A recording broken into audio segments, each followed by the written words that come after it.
What if everything you saw in the Part 1 trailer was actually a distraction?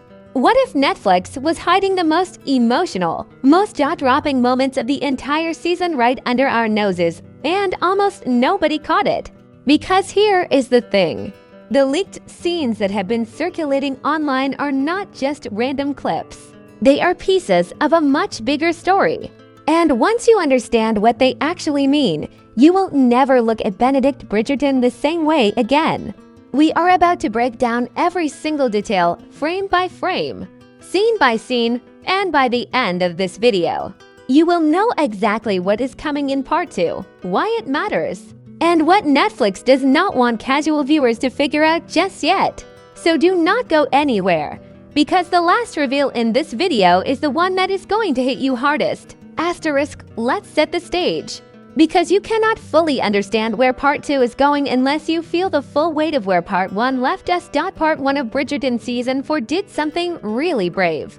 It did not rush. It took its time building the world around Benedict Bridgerton, a man who has always lived in the shadow of his older brothers. Simon had his grand love story. Anthony had his slow burn that set the entire internet on fire. And now it is Benedict's turn. But the show is not giving him an easy path. Not even close. By the end of Part 1, we saw Benedict standing at a crossroads, not just in his love life, but in his identity. He has spent years being the artistic, free-spirited Bridgerton, the one who did not play by society's rules, the one who laughed at the idea of settling down. But Part 1 cracked that image open. We started seeing the real Benedict. The one who is actually quite lonely.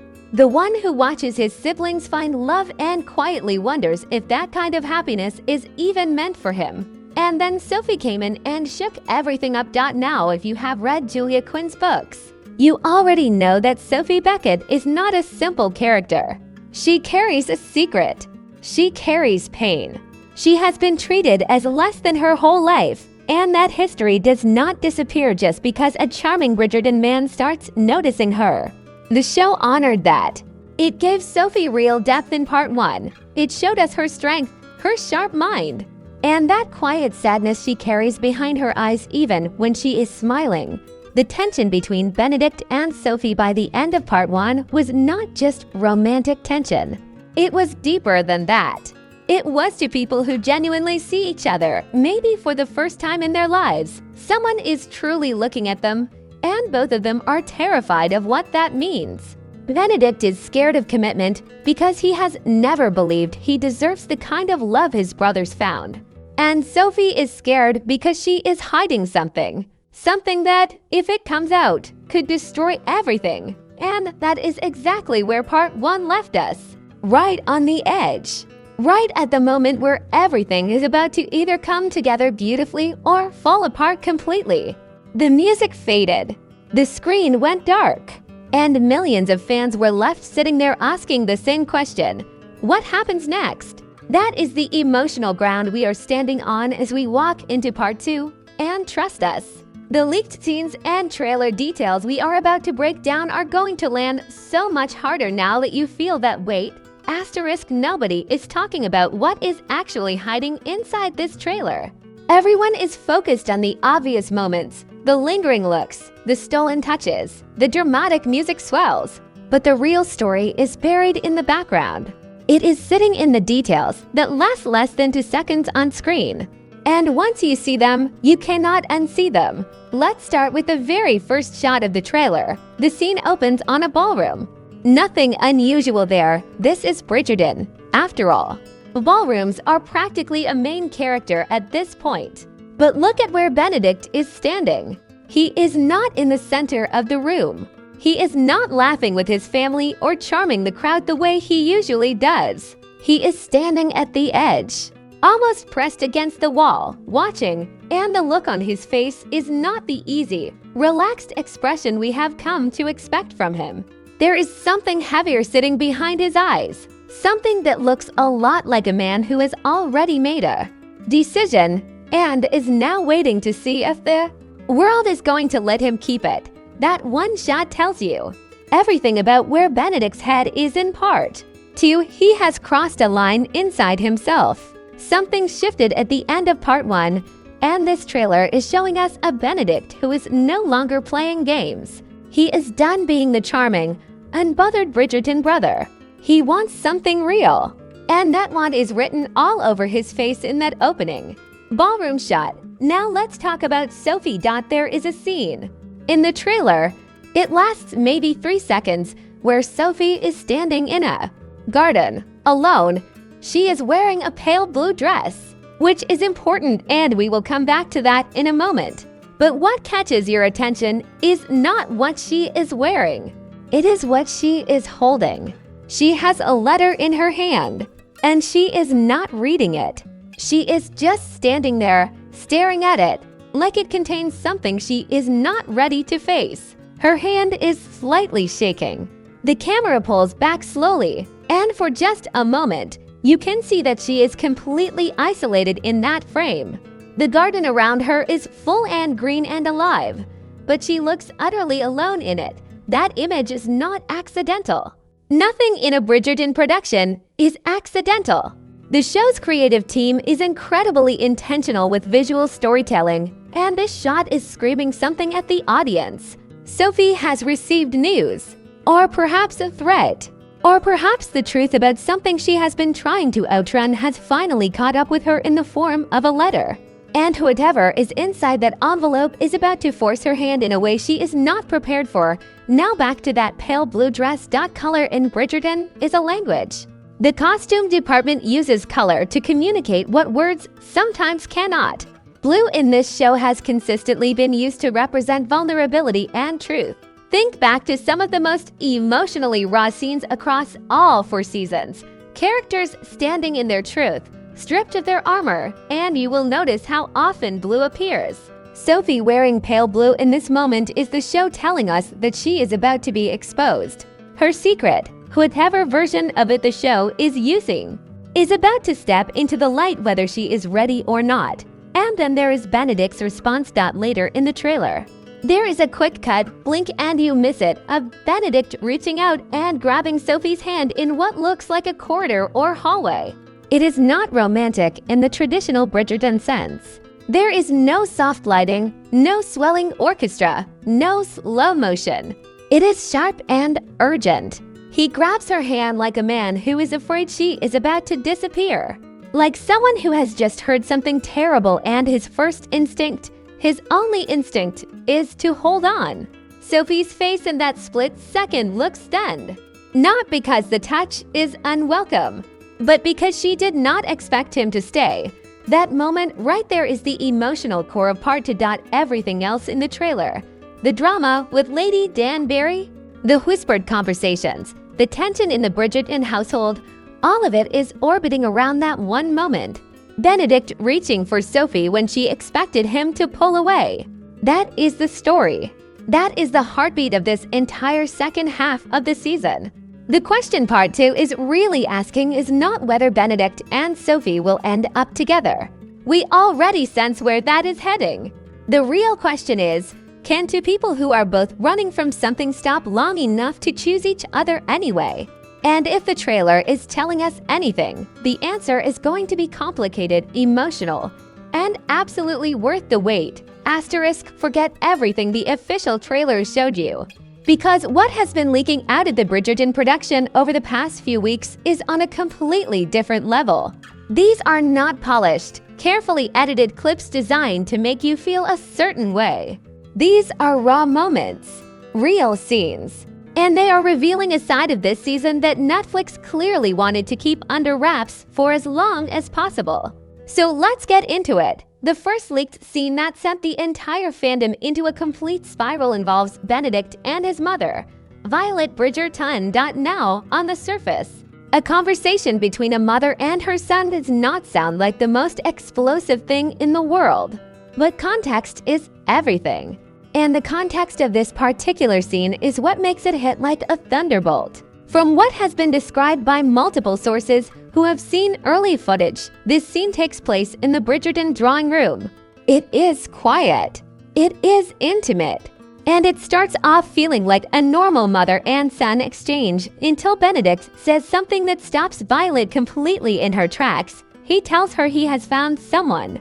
But the way he says it is not the way a man announces good news. He says it like a confession, like something he has been carrying alone for a long time and can no longer hold by himself. And Violet, who has spent years gently nudging her children toward love, does not immediately smile. She looks at her son for a long moment, and then she asks one question, just one. She asks him if this person knows who he really is. That question lands like a stone dropped into still water, because it is not just a mother asking about a romantic interest. It is Violet Bridgerton, a woman who has watched her children hide parts of themselves in the name of society and expectation, asking her son whether he has been honest, whether he has shown this woman the real Benedict. Now let's move to the second leaked scene. And this one is the one that has people genuinely emotional. This scene involves Sophie alone. No Benedict. No Bridgerton family. Just Sophie and a woman from her past who clearly has power over her. The details around who exactly this woman is are still being pieced together by fans. But what is clear from the leaked descriptions is that this is someone connected to Sophie's life before she entered Bridgerton society. Someone who knows exactly who Sophie is, where she came from, and what she has been hiding. And this woman has shown up not accidentally. Right at the moment when Sophie's life is finally starting to feel like something worth holding onto, the scene is apparently tense from the very first line of dialogue. This woman does not shout. She does not make a dramatic scene. She is calm and controlled, and that makes her 10 times more frightening. She speaks to Sophie in that particular way that people speak when they know they hold all the power, quietly, almost kindly, which somehow feels worse than cruelty. And what she says to Sophie essentially amounts to this: your happiness here is borrowed. It was never really yours, and I can take it back whenever I choose. Sophie's response in this scene is what reportedly has people in tears. She does not crumble. She does not beg. She stands there and takes it. And on her face is this expression that is somehow both devastated and completely unsurprised. Like a part of her always knew this moment was coming. Like she built her hope carefully and quietly because deep down she never fully believed she was allowed to keep it. And that expression, that look of a woman absorbing a blow she has been bracing for her whole life, is being called one of the most powerful performances in the entire season. And here is why that scene matters beyond just being emotionally devastating. It is the scene that forces everything into the open. After this confrontation, Sophie can no longer keep her secret tucked away. She can no longer smile through dinners and stolen moments with Benedict and pretend that her past is not standing right outside the door. Something has to give. And the direction she chooses after this scene, whether she runs or whether she stays and fights, is what drives the entire emotional engine of Part 2's final episodes, which brings us to the third leaked moment. And this one is short, but it might be the most important of all. It is reportedly just a single exchange between Benedict and Sophie. No dramatic setting, no grand backdrop. Just the two of them, somewhere private, and Benedict has clearly just found out something he did not know before. His face is unreadable at first, the kind of expression people wear when their brain is processing something their heart has not caught up to yet. And Sophie is watching him, waiting completely, still in the way that people go still when they are terrified of what comes next. And Benedict looks at her and says, and this is being reported as a near direct quote from the scene, that he does not care where she came from. He only cares where she is going and whether she will let him come with her. The room apparently goes silent in that moment. Not dramatically, not with swelling music, just silence. And Sophie's face does something extraordinary. It does not immediately break into relief or joy. Instead, for just a second, she looks like she does not know how to receive those words. Like someone who has been told their whole life that they are not enough, suddenly being told the opposite, and not quite knowing how to let that in yet. Most people watch Bridgerton for the romance. And that makes complete sense. The romance is beautiful and consuming, and the kind of storytelling that stays with you long after the credits roll. But there is another layer to this show that does not get talked about nearly enough. A layer that is just as carefully crafted as every costume, every ballroom, every stolen glance between two people falling in love. And that layer is the symbolic language the show speaks underneath all the drama. Once you start seeing it, every scene becomes twice as rich. Every detail starts whispering something to you. And in Season 4 Part 2, that symbolic language is working overtime. Let's start with something that sounds small but is actually enormous throughout the trailer and in the leaked scene descriptions. There is one visual detail that keeps appearing around Benedict, specifically mirrors, in multiple scenes. Benedict is either standing near a mirror, passing one, or positioned in a shot where his reflection is visible in the background. Now, mirrors in visual storytelling are one of the oldest symbols in the book. They represent self-perception, truth, and the gap between who we show the world and who we actually are when nobody is watching. The fact that the Bridgerton team keeps placing Benedict near mirrors in Part 2 is not a coincidence or a set design accident. It is the show literally visualizing his internal journey.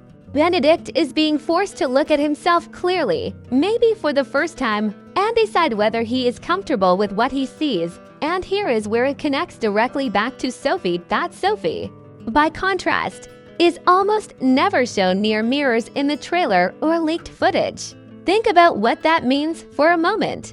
Sophie is not struggling with self-perception the way Benedict is. She knows exactly who she is. Her struggle is not about identity. It is about acceptance. It is about whether the world will allow her to be who she is without punishing her for it. So while Benedict is surrounded by mirrors, Sophie is surrounded by open spaces, gardens, corridors, and images of freedom that she is always just slightly outside of, always near it, never quite inside it. That visual contrast between these two characters is quietly telling us the entire story of their relationship dynamic without a single word of dialogue. Now let's talk about Lady Danbury. Because her role in Part 2 is far more complex than the trailer lets on. In almost every scene where Lady Danbury appears in the trailer, she is positioned between Benedict and Sophie. Not physically beside one of them, but between them, standing in the middle of the frame like a human crossroads. And her expression in these moments is fascinating because it is not the sharp, knowing look she usually wears when she is orchestrating something. It is more conflicted than that. It is the face of a woman who knows more than she is saying and is genuinely uncertain about what the right thing to do is. Lady Danbury has always been a chess player in this world, moving pieces, seeing 3 moves ahead, protecting the people she loves in ways they do not always understand or appreciate. But Part 2 seems to be putting her in a position where her chess moves have real consequences for real hearts. And she knows it. There is one specific trailer moment involving Lady Danbury that fans have almost completely overlooked. That it is a scene where she is speaking to someone off camera. Her voice is low. Her hands are folded in her lap, which for Lady Danbury, a woman who speaks with her hands as much as with her words, is significant. Folded hands mean she is containing herself. She is choosing her words with extraordinary care. And what she says in this moment, based on the audio that has been pieced together from trailer footage, sounds very much like she is warning someone. Not threatening, warning. There is a difference. Threatening comes from power. Warning comes from fear. And Lady Danbury in this moment looks, underneath all her composure, just slightly afraid. Afraid of what is coming. Afraid of what she may not be able to stop. That tells us something massive about the stakes of Part 2. If Lady Danbury, the woman who has navigated every social storm this show has thrown at her with complete elegance and control, is afraid, then whatever is coming for Benedict and Sophie is bigger than a scandal. It is bigger than a secret being revealed at a dinner party. Something is moving in the background of part 2 that has the potential to do real, lasting damage. And the show has been building toward it so quietly, so patiently, that most viewers are going to feel completely blindsided when it hits. And now we arrive at the final reveal. The one this entire video has been building toward. There has been one detail circulating in Bridgerton fan communities that keeps getting dismissed as speculation. A throwaway theory. Something people mention and then move past because it seems almost too significant to be true. But the more you stack the trailer details on top of the leaked scene descriptions, on top of the costume symbolism, on top of Lady Danbury's body language, the more this theory stops looking like speculation and starts looking like the most logical conclusion the evidence points toward. The theory is this: Sophie's secret is not just about her identity or her past. It is connected to someone already inside the Bridgerton world. Someone the family trusts. Someone who has been woven into the fabric of this season from the very beginning. And when that connection is revealed, and based on everything we have broken down today, it will be revealed in part 2. It is not going to just affect Benedict and Sophie's relationship. It is going to send a shockwave through the entire Bridgerton family. Think about what that means for a moment. This is not a private love story anymore. The moment that secret comes out, every single Bridgerton is implicated in some way. Every relationship in the family gets touched by it. And that is why part 2 is being described by people who have seen early footage as the most emotionally layered season Bridgerton has ever produced. Because it stops being about one couple finding love and becomes about an entire family being forced to decide what love actually costs them.